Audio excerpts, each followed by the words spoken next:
Popular leader है। Popular तो मैं भी हूँ, फिर आप मेरा ख्याल है मेरा मैं भी इस रियासत में आ जाती हूँ, पॉपुलर तो मैं भी हूँ रेहान साहब। आप भी इलेक्शन लड़ने का इरादा रखती हैं? नहीं, अल्लाह ना करे, अल्लाह ना करे। मैं तो ऐसे कह रही हूँ कि पॉपुलैरिटी की बुनियाद अगर इलेक्शंस होती तो फिर इस मुल्क में बहुत सारे लोग पॉपुलर हैं। क्या सबको हम सियासत में ले आए? क्या सबको हम पार्टियां बना के दे दें? अच्छा, और इस वक्त तक ये देखिए कि जो अमजद शुएब साहब जी जी जी जी जी जी जी बोलिए। देखिए, जिन लोगों को इन्वेस्टिगेट किया, मैंने कहा अमजद शुएब साहब का भी जो फोरेंसिक रिपोर्ट जो सामने आई है, आपको ये अंदाजा नहीं हो रहा कि हाजिर सर्विस हो या रिटायर्ड हो, वो इनको किस तरह से सपोर्ट कर रहे हैं। आप एक झूठा, मतलब नवाज शरीफ से नफरत की वजह समझ में नहीं आ रही मुझे तो ये समझ नहीं आ रही कि नवाज शरीफ साहब से इतनी नफरत है।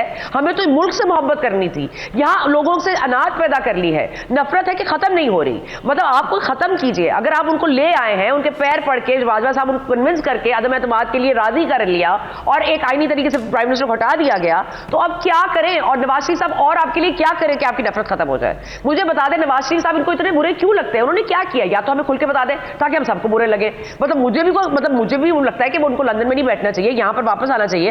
लेकिन इसका मतलब ये थोड़ी मैं उनसे नफरत करती रहूं।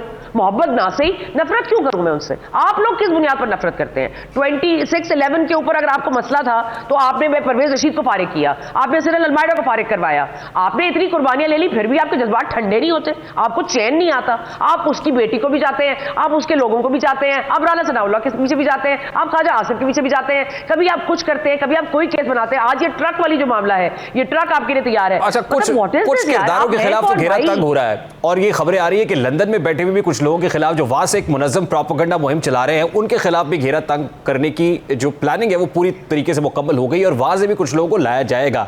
ये तो बातें सामने आ रही है। लेकिन आज मरियम नवाज साहिबा आज भी दोहरा रही थी, गुजरावाला में खड़े होकर, और आज से पहले भी कह चुकी कि भाई इलेक्शंस होंगे, जरूर होंगे, लेकिन उससे पहले तराजू के दोनों जो पलड़े हैं उनको बराबर किया जाएगा। आज भी वो ये कह रही।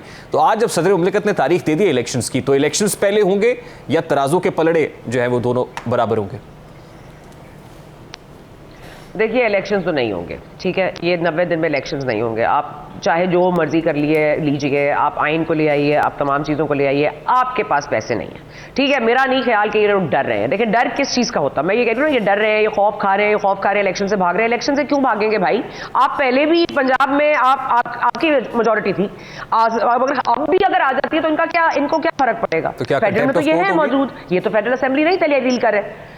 कंटेम्प्ट ऑफ कोर्ट तो बहुत है, कोर्ट अब कंटेम्प्ट भी करेगी तो मेरा ख्याल है कि थोड़ा सोच समझ के करना चाहिए। जिस तरह बहुत ही कबल अज वक्त उन्होंने सुओ मोटो लिया, उस तरह इस कबल अज वक्त ये कंटेम्प्ट का ऑर्डर ना जारी करें। मेरा ख्याल है वक्त को वक्त के पहिए को चलने दें, हम देखेंगे क्या होगा। इस वक्त मुल्क में एक सूरत हाल है, माशी सूरत हाल है। आप देखिए गरीब किस तरह जिंदा है। आप ये सोच सकते हैं कि डॉलर कहाँ जा रहा है, आप ये सोच सकते हैं कि हमारे पास पैसे नहीं है, आप ये सोच सकते हैं कि दोस्त ममालिक जो हमारी सपोर्ट में आते थे आज वो आपसे बात नहीं करना चाहते, आपको पैसे नहीं देना चाहते। जब तक IMF आपको पैसे नहीं देगा, वो अपनी शराइत लगा रहे हैं। ये पहले कभी पाकिस्तान की हिस्ट्री में नहीं हुआ। दोस्त ममालिक ने कभी ये नहीं कहा कि पहले IMF से साइन करवाओ, उनसे पैसे लो, अपने टैक्सेस बढ़ाओ, फिर हम देंगे। तो this is a big change. ऐसा नहीं हो सकता कि एक आदमी की ख्वाहिश पे असेंबलियां तहलील हो जाए, एक आदमी की ख्वाहिश पे लोग नेशनल असेंबली के इस्तीफे मंजूर करें, आज उसकी ख्वाहिश तो नेशनल असेंबली में वापस आ जाए। मतलब हम क्या यहाँ पे ट्रैक रिकॉर्ड बनाना चाहते हैं? मुझे ब्रेक लेनी, बस लास्टली मुझे बताइएगा कि ये तराजू के दोनों पलड़े बराबर होंगे कैसे, इसके लिए क्या करना है? अब क्या मतलब कौन कटहरे में खड़ा होगा, किसकी इंटेरोगेशन इन्वेस्टिगेशन आप आने वाले दिनों में देख रही हैं?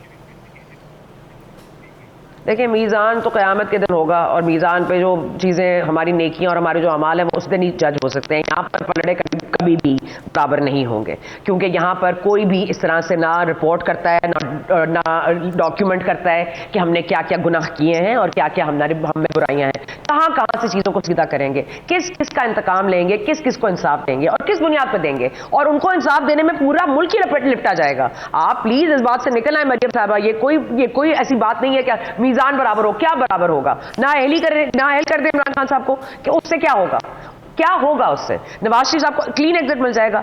अगर उनके साथ ज्यादती हुई है तो उसका एक तरीका कार है, आप वो कीजिए, उनको वापस लेकर आइए, वो आए, वो कोर्ट में पेश हो, वो अपने दलाइल दें, बात खत्म हो। ये क्या तरीका है कि हम इसको जलसों में सुनते रहे? और तराजू बराबर जी इस दुनिया में नहीं होता। जिस तरह नबी पाक के बाद कोई भी सादिक और अमीन नहीं है, इस मुल्क में तराजू भी एक जैसा, एक मुतवाज़िन नहीं होगा। नहीं तो आपको लगता है 2017 के किरदारों को माफ कर देना चाहिए? फिर उसका फिक्स या रीडू क्या है? मैं कह रही हूँ आप 2017 की बात करें, मैं तो 2014 पे जाने को तैयार हूँ। आप 2014 से शुरू कर लें, आप 2014 से शुरू कर लें। आप मुझे बताएं कि जब ये धरना शुरू हुआ था 2014 में, जो उस दिन से आज तक आपने कोई सुख का सांस देखा इस मुल्क को लेते हुए? क्या मुसीबत थी 2014 में, क्या मुसीबत थी 2017 में? ये जो आप लोगों ने प्रोजेक्ट लॉन्च करना था, आज इसने लॉन्च हो गया है, इसने क्या बिगाड़ लिया? आप देखिए, मैं लास्ट बात कर रही हूँ रेहान साहब, आपकी जब हुकूमत थी इमरान खान साहब की, फौज आपकी, अदलिया आपकी, मीडिया आपका, मुस्बत खबरें चलाओ, आपके पास आइडियल सिनारियो था। इस मुल्क में तो दूध की नहरें बह जानी चाहिए थी। आप तो हर चीज को कंट्रोल कर रहे थे, हर चीज आपकी मर्जी की थी, फिर भी मुल्क नहीं चला। क्यों नहीं चला? क्यों नहीं चल सका? इमरान खान साहब ने ऐसा क्या किया जो मुल्क नहीं चल सका? तो प्लीज, आप अगर सियासत करना लोग जानते तो फिर सियासत हो रही होती। सियासतदान जो यहां पर है, जिन्होंने जेलें भी काटी हैं, जिन्होंने जलावतनी भी देखी है, जिन्होंने करप्शन भी की होगी, बेशक की होगी, इस मुल्क में हर किसी ने की है। और इमरान खान साहब को अपने मुंह से करप्शन का जिक्र ना ही किया करें, क्योंकि वो जितनी करप्शन के चार्जेस उन पर आ रहे हैं, आज वो कह रहे हैं जी आसिम मुनीर साहब, जनरल आसिम मुनीर साहब मेरे लिए केस ले आए कोई करप्शन का। अरे भाई, वहां से आएगा तो कबूल होगा, कहीं और से आ रहा तो कबूल नहीं है। मैं तो इस मामले में पढ़ना नहीं चाहती, लेकिन प्लीज जिस तरह के पर्सनल अटैक्स अब इमरान खान साहब पे हो रहे हैं, और वो बेचारी बच्ची जो उनकी है नहीं है, उसको बीच में रगड़ा जा रहा है। मेरा तो ख्याल है कि हमें इससे इज्तनाब करना चाहिए, और अगर कोई ऑडियो वीडियो है तो एक दफा दिखा दें, और नहीं कुछ कर सकते तो उस मुल्क को माफ कर दें, और इस मुल्क को माफ नहीं कर सकते तो कम से कम रेहान साहब आप मुझे माफ कर दें। बहुत बहुत शुक्रिया, बहुत शुक्रिया सना मुर्चा साहब आपके वक्त।